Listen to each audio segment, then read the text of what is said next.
Dear family, I love you and I miss you. I've been wanting to make a video series, I guess, ever since I got to Princeton, to just let you see a little bit of what my life is like here. And I've never gotten around to it due to just not thinking about it and also not having that much time with classes and stuff. But since it's spring break and since I have a lot of time on my hands and I have no idea what to do with it, well, I do know what I should be doing with it, which is like a math piece set, a lot of human reading, and typing a few essays, but I'm probably not going to end up doing that. Instead, I decided I would start making this series to let you guys see what life is like here. So yeah, I guess without further ado, let me tell you a little bit about what things have been like here at Princeton for the last few months. So this is my room. I'd like to show you all a little bit of stuff that I've been reading and doing in the past few months. So the first thing that happened is an amazing trip to South Africa. I saw a ton of stuff. Saw elephants, lions, amazing people in Soweto and Gugulethu, and also incredible scenery in Cape Town. An ocean next to mountains, and it's amazing to me that Princeton would pay for the entire trip. And me not to have to pay anything because I wouldn't have been able to. But anyway, this shirt came from South Africa. You can see the giraffes, and it's really loose and nice. I can see how it would be really nice in like warmer weather, especially like summer and stuff. I got another shirt too. It's back in my closet back there. Yeah, I'm sure you'll see it. I'll probably bring it home this summer. But really nice. I just decided to wear this today because it was a little bit warmer outside. And yeah, it was good. It was a good day. So yeah, that's that. I guess I also got a lot of other stuff. I'll show you. I have a banner on the wall. I'll show you my room later. I have a banner on the wall that's also from South Africa. So that's pretty cool. Yeah. So I guess first I am going to talk a little bit about what I've been reading because I've been reading a lot. So first of all, oh my, this is in the wrong order. Oh, there's my computer screen. I did read this when I went to South Africa. Thank you, Jan and Kurt, for this book. This was amazing. Gave me so much insight into everything we saw. It was incredible to see the things in the book first, like Table Mountain, all the colonization that occurred, the mining, the people. The story was amazing. And then it was really, really cool to be able to connect events in the book to real things, real places, real people that we then later learned about. So that was amazing. Thank you very much. So then, for Hume so far this semester, which is the class I'm taking on all of Western culture, civilization, all that stuff, I've been reading a ton. Here we have the beginning. There's some books missing. Petrarch. I read Petrarch first. Put that over there. Yeah, we just printed that off. I didn't feel like it's not an actual book, it's a PDF, so yeah, you got it. Yeah. Then we read Alberti. We had this amazing lecture on painting. Actually, we've had multiple amazing lectures on painting, and just Alberti's, this is all his theory on what makes painting, really good. Then after that, we read we read a whole bunch of others. We read the Decameron, and then we read The Prince, Machiavelli. Yeah, Machiavelli talks about how a really, really good ruler should do whatever they need to do to stay in power, whether it means taking care of their citizens, whether it means putting them down, putting them into place. Whatever they do should be geared towards staying in power. So definitely interesting. Read the Courtier, whatever. I don't speak French. This was very similar to Machiavelli. Ooh, there's a little bit of a reflection. Very similar to Machiavelli, and also different in some ways. Yeah, okay, there we go. No, there's still some reflection. There we go. Okay, so this book talked about the importance of being a courtier, which was someone who was a servant, per se, of a king. And it talked about the importance of sprezzatura, which is this thing where although you're doing stuff that's really, really hard, you make it look really easy. And we talked about how Princeton students do that all the time. And in order to survive, we have to have a whole bunch of sprezzatura, right? Because or or just complain about how hard our lives are. Yeah, so we did talk about that. After that, we proceeded into Rabelais, which was story of giants, Gargantua and Pantagruel. It's really interesting. It is backwards, but I think you can get the gist. We didn't read all of this; we just read excerpts, but really, really interesting, really funny satire, and it was really good. So from there, we proceeded to Erasmus and Luther. Here are these books, and these were also very good. Well, I'm not sure. I didn't really enjoy Luther as much. Erasmus was really cool. Really satirical, once again, making fun of the establishment of, I guess, religion that was established at the time. And then this was saying, hey, we need to change. We need to change things right now. Yeah, so both of these are cool. So Hume moves incredibly quickly. Pretty much everything I just showed you, everything from the early Renaissance to the Reformation, that period of time was covered within like a period of 3 weeks, 3.5 weeks maybe. Yeah, so it's insane. Like these three things, Rabelais up through Luther. Oh, this is in the wrong order. Anyway, but yeah, these 3 books we covered in like 3 days, in 1 week. Tuesday, Wednesday, Thursday, the 3 lectures for the week were on the Reformation, and that was it. So yeah, the scope of the class is huge, but also the amount of time we spend on each given like text is really small. Anyway, after that we moved on to, let me get it for you, Don Quixote. Don Quixote was really fun to read. It talks about like insanity, and it was sort of like a text that it's considered the first novel, which is really fun to read. It talks about this guy who like reads so much he goes insane. He reads too many tales of knights and saving damsels in distress, and he reads so much that he thinks he's a knight, and he goes on a whole bunch of adventures in which he gets beaten up horribly with him and his squire Sancho, and really fun read. But this was essentially to show that times have changed, right? Times have changed since the simple times of knights, right? When knighthood used to be a legitimate thing. Now things are much more complicated, much more complex than how Don Quixote would like to live. After that, we moved on to Montaigne. I actually don't have a copy of Montaigne either. I read that online as well. We read a whole bunch of his essays and explored the importance of cultural relativism, which is really interesting. And that's like when the concept of essentially, hey, our whole lives we've been living in this culture. Over here you have a whole different culture that's been living completely differently, right? So therefore, when we assume things, they might not necessarily be true for other people just because they're true for us, right? And that came about mostly because of like the discovery of the New World with Columbus and other explorers that discovered America.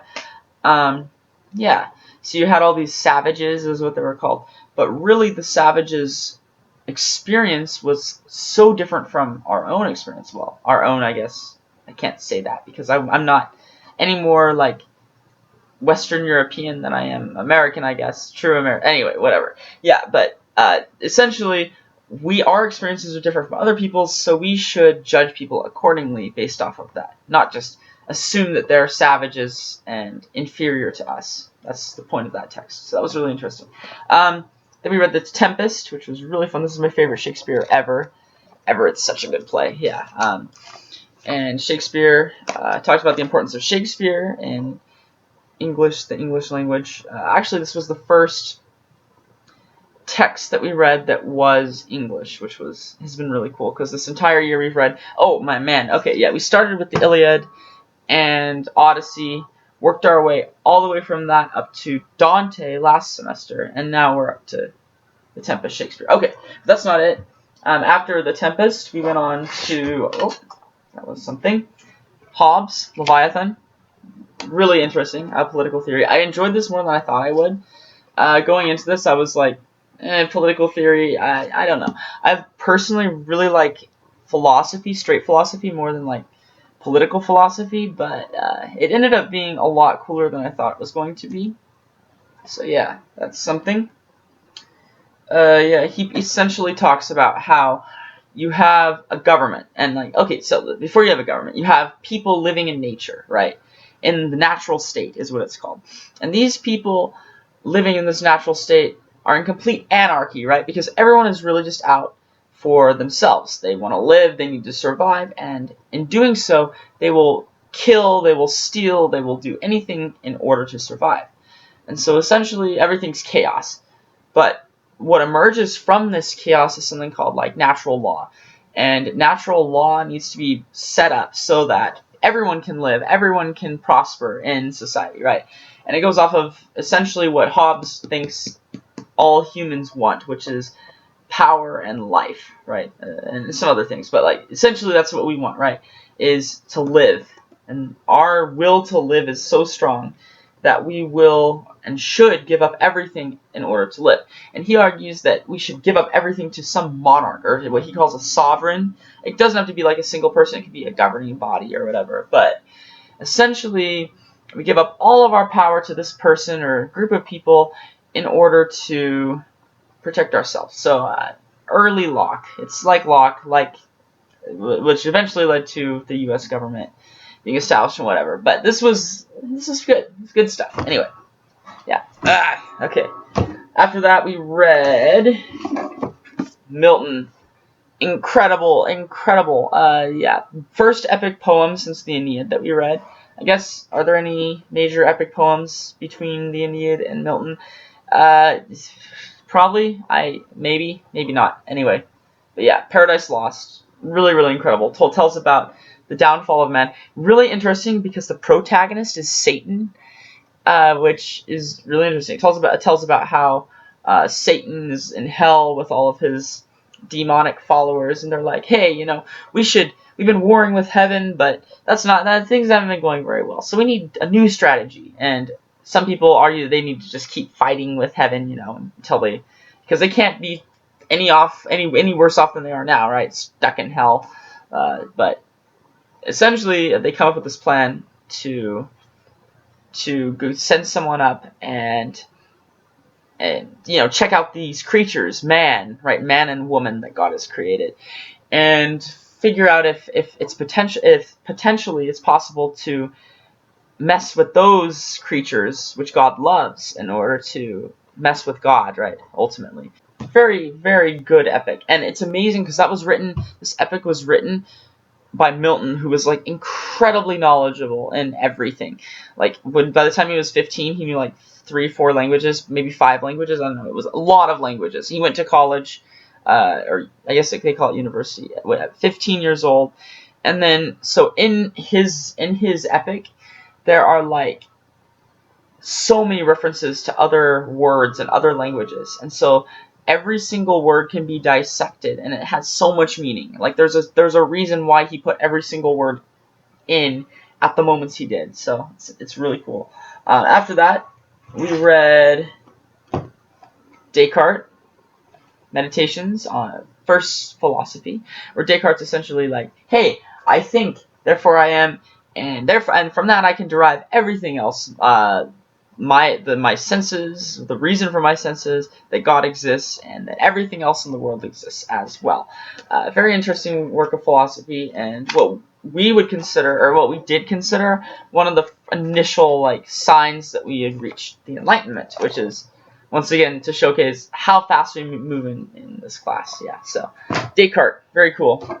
Then to finish off, the last thing we read most recently is Racine, Phaedra, which is sort of like, it's a twist on Greek tragedy, the format of Greek tragedy. This Racine was French, but took some Greek characters and wrote about them in his own. It felt to me like a soap opera when I was reading it. Essentially, you have this convoluted love story where people end up dying over love rather than eloping and stuff. Yeah, anyway, so that was fun.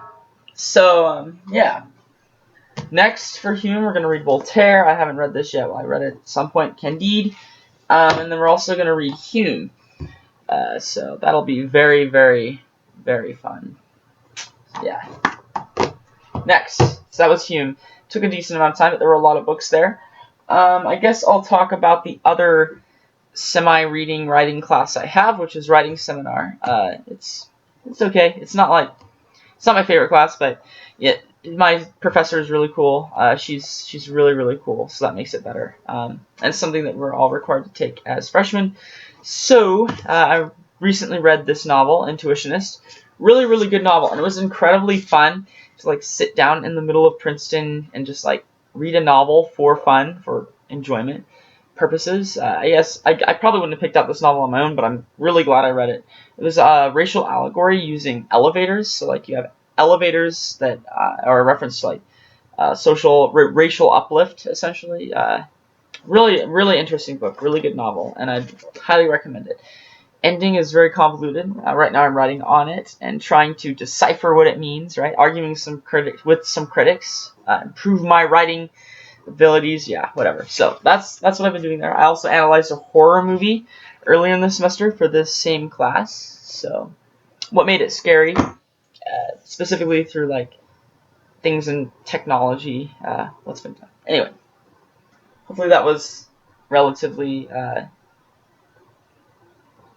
relatively good explanation. Anyway, sorry, my brain just went. Next, I'm also taking, I'm using this book, Electricity and Magnetism. There's no way I can make this like not backwards or upside down, so just stick with me. This is pretty standard. This is also a class that if you're considering majoring in physics, you're probably going to take this freshman year. And so we've gone through, basic electrostatics, moved from Coulomb's law to Gauss's law, and then, first we went through electric potential energy, then to conductors, and then we went to circuits, and then, okay, the coolest thing. So all that's pretty standard, just pretty basic stuff. But then, after that, chapter 5 in this book was the most incredible thing ever. So we used special relativity to show that magnetism has to be a property that occurs from electrostatics. So taking the laws that we established, like Gauss's law, we used a lot of Gauss's law, pretty much just Gauss's law, and the definition of the definitions that Gauss's law provided us, like through charge and stuff, combining that with special relativity brought to us by Einstein, none other than Einstein, we showed that in fact the forces that occur due to magnetism, which is essentially like if you have current moving in a wire and then you have some point charge, the charge has some force acting like downward. So due to a magnetic field that's produced by the current in the wire. Anyway, and the reason why this happens is really cool. It's essentially because, so you have all these particles, these charged particles moving, right, relative to one another. Say it this way. They're all moving this way. Say the point charge is also moving that way for simplicity's sake. If you change the frame of reference, so if you transform the motion into this the reference frame where everything is still, right, where every particle is static, just assume that everything's moving in the same direction at the same speed, then what you get is a net downward force due to some electric field. And then you transform that back and you get the magnetic force. So really, all magnetism is electric force in a different frame of reference. So really cool. That was like so cool, and it was just like a construction of that argument essentially, which was really cool. Sorry if you didn't quite catch all that. Just know that like to me that's been the highlight of this course so far. Had a midterm. Okay, I also had a midterm for this class. Went pretty well. Had like 4 questions, 1 electrostatics, Gauss's law, Coulomb's law. I think I used Coulomb's law more than Gauss's law in this one because it wasn't very symmetrical. Whatever. Then there was 1 capacitor problem, which was like, I don't know, had 2 like capacitors and like charge and whatever. Then I had a circuit problem, typical circuit problem, and then 1 problem on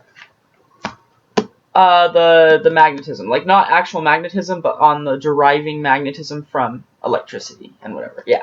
So pretty solid midterm, I would say, out of the 2 midterms I had. As you'll see in a little bit, I'm like, I don't feel good about my math midterm at all in comparison with that.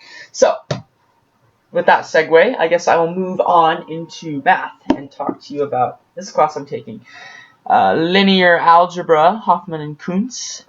Yeah, so this is a class that typically, I guess similarly as the electricity and magnetism for physics majors, all potential math majors, except for like the super smart ones who are like, who've done like IMO and other things, or just really smart, take this class. So it's a proof-based linear algebra course, so we're essentially going through all of linear algebra with proofs, showing why all the theorems are true based off of like some definitions, some axioms, and then building the entire theory. So really cool.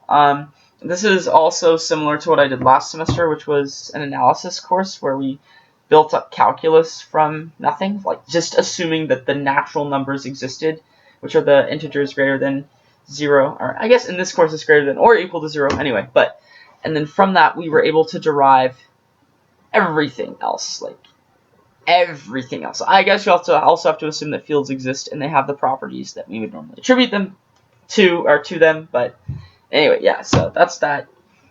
This deals a lot with like linear algebra as a topic deals with a lot more general things, I would say, than analysis. Like analysis is a subset of linear algebra. I think, at least that's what I would say, because like linear algebra, you're dealing with a whole bunch of different fields. Like whereas in analysis, you're only dealing with like the field of reals or complex numbers, right? Yeah, but here you can deal with any field and tons of different spaces, vector spaces. Yeah, very cool topic. There was one problem set that we had that was like the greatest problem set I've ever done. Mostly because of like 2 problems on it. There was 2 problems. Yeah. There was one problem where we discussed quaternions, which are like essentially so. Okay, so to explain quaternions, start in 1 dimension, right? Imagine a number line. This is a number line, even though it's not flat. Okay, this is flatter. The line that I am forming between my fingers, think of that as a number line. Okay, or just a line of reals. Yeah, so like negative infinity to positive infinity. Okay, so say we have then a plane. So to represent a plane, right? So say you have like some point here, some point here. What complex numbers allow us to do is rotate this plane a certain number of degrees, right? And so there's some transformation you can do. You multiply pretty much every point in this plane by some matrix of complex numbers, right? Which then allows you to rotate it. And that's really all complex numbers are, imaginary numbers, right? Gives us the ability to transform things in 2 dimensions, similarly to how addition and subtraction, multiplication and division allows us to transform, like if you have a point on the number line from here to here. It allows us to, like take 1, adding 3 to it gives us 4, which is over here, right? Or I guess, yeah, I'm backwards, sorry. For you, it would be over here. I don't know, whatever. You know what I mean. So from 1 to 4. And if you multiply 1 by 5, you get over to here. Or multiply 2 by 5, you get way over here, right? So like in the complex numbers, you say you like take this coordinate and you perform some function on it. You'll rotate it in the plane to over here. Okay. Whatever. So what quaternions do, which is really cool, is allow you to do the same sort of rotation and transformation in 3-dimensional space. Essentially, to transform in 2 dimensions, you need 2 numbers. 2 different types of numbers. Yeah, 2 different types of numbers. That's the best way to say it. To move around in 3 dimensions, you don't need 3 numbers, 3 different types of numbers, but you actually need 4 different types of numbers, which is why quaternions exist. And it's called multiplying triples and stuff. But yeah, okay, I just spent a lot of time explaining quaternions and like what they are and stuff. So then the other thing that we did that was so cool on that problem set was Fibonacci. We did a whole bunch of stuff with Fibonacci, the Fibonacci sequence, and the golden ratio, and obtained that. So essentially what we did is we took some matrix. Essentially, if you have the matrix 1, 1, 1, 0, hopefully like to you this is the right place. This is at the left, this is the right. To me anyway. To you two, left, right. Okay. 1, 1, 1, 0. You raise that to the nth power, that matrix. And essentially what that does is that gives you, remember, to the nth power, f of n plus 1 here. Sorry, here where my index finger is moving. F of n down here, f of n up here, and f of n minus 1 down here, where f of n is the nth term in the Fibonacci sequence. Alright, so the reason why this is, I found that like really cool, because you have this like simple matrix, you raise it to the nth power, you get every single term in the Fibonacci sequence. You can show then that that is similar, that matrix is similar to a matrix of the actual golden mean. And then through some manipulation, you can actually arrive at an explicit formula for any given term f of n in the Fibonacci sequence. So that was really cool. And then not even just stopping there. Then we showed that in mod 2, which is essentially a base of, so like, okay, so it's a base where only zeros and ones exist. So also called binary.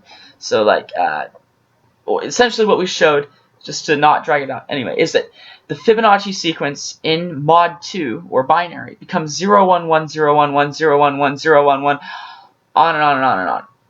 Or maybe it was 0, 0, 1. I think it was 0, 1, 1, but if I'm wrong, I'm sorry. It doesn't. It was cool either way. And then we re-derived it. We did the same procedure, except starting in mod 2 to arrive at the same conclusion.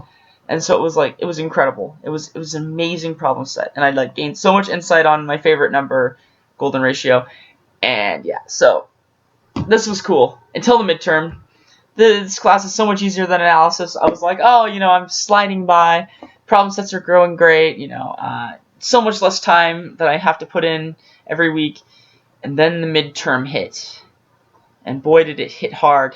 Oh my god. It was an hour and a half long midterm. And the hour and a half was up. The professor came in and called time. And I turned around and looked at the kid sitting behind me. And he did this. He was like, and I did that same motion straight back to him. I was just like, and then the entire room of us, like 30 of us, burst out laughing. Just like, this test was so bad. And we were all talking about how like we hope that we get like 45%, like that would be generous. So yeah, I'm hoping for around a 45% on this test. That would be very nice. Oh, that was a horrible midterm, and hopefully there's a pretty generous curve, but who knows how they're gonna go about doing that. Anyway, so yeah, that's math, Hume, physics. Overall, really, really cool. I'm also doing a lot of music, ton of music. Right now in Glee Club, we are singing this entire beautiful, beautiful thing, B minor Mass. We're doing this in April. We're having a concert of this in April. I'm doing all of it, all 240 pages. Be very, very fun. With a full orchestra. It's going to be amazing. Okay. And then we have a whole bunch of other cool music in R20. You know about that already because I sent you CDs. Contrapunctus. We have a really big not a really big concert. We're going to be singing some really fun stuff in the chapel, which is fun. A lot of earlier stuff, Baroque, mostly Baroque, yeah. So Contrapunctus is fun. And then chapel choir, we're practicing for our concert that's also coming up at some point.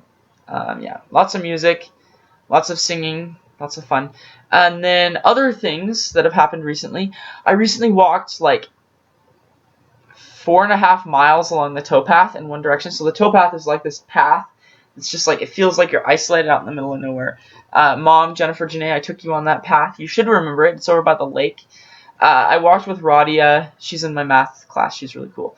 After our midterm, we walked from like midnight until like 4:30 a.m. We walked in one direction like 4.5 miles and then came back because we realized that while we thought it was going to loop around, it didn't, and it just kept going and going. That was amazing. That towpath is really, really cool, and I'm planning on walking it again at some point. I might take my phone and try filming some of that. I don't know how well that'll work, but I mean, I might as well just show you a little bit of the towpath. Yeah, so that's a thing. It's a really cool thing. Oh yeah, I need to show you my room. So, really quick, let me just like pick up my laptop. That's what I'm using to film. I'm gonna try to I don't know. Okay, so that's my roommate's side of the room. I'm gonna just show you my side of the room, I think, for now. Oh, the computer is not happy. All right, so that's my drawer. That drawer back there is mine, and my yeah. Here's my closet. My violin up on top. Door. Sorry if my computer is loud. This is my computer. Oh, my desk. Let me just show you. Okay, here's some cool pictures of stuff I've done. Six Flags, singing in an arch, and singing at a Glee concert earlier in the year. So my bed with other things that I just showed you, a whole bunch of books. Oh, okay, so Jan Kurt, there is the calendar you gave me, right there on the wall. This is a tapestry that I got from South Africa. When I got horribly gypped out of my money.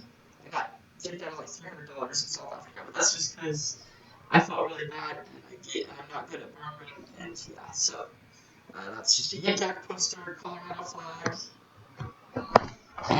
and a space diagram given to me by John and Duncan and Jen last year, if you remember that. And I have stars all over my room that glow in the dark. Actually, let me see if those will work really quickly. You can't see because there is a light coming out of this laptop. Anyway, yeah, so that's that. What else should I show you? I don't think there's anything else right now because, I could show you. Well, you saw the kitchen. I was in the kitchen at the beginning of the video. Yeah, the kitchen's really cool. Kitchen's cool place to work. That's where I normally work. I don't really work in here. I just sleep in here and stuff. But yeah, it's nice. So yeah,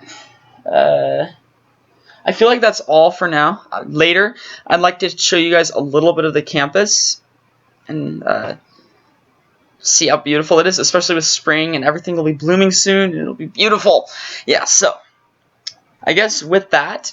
Once again, I love you all. I miss you a whole bunch, and I hope that this was fun for you because it was definitely fun for me, and I hope that I can make more videos like this in the future if I have time. Anyway, with that, I guess I'll sign this letter. Sincerely, Daniel.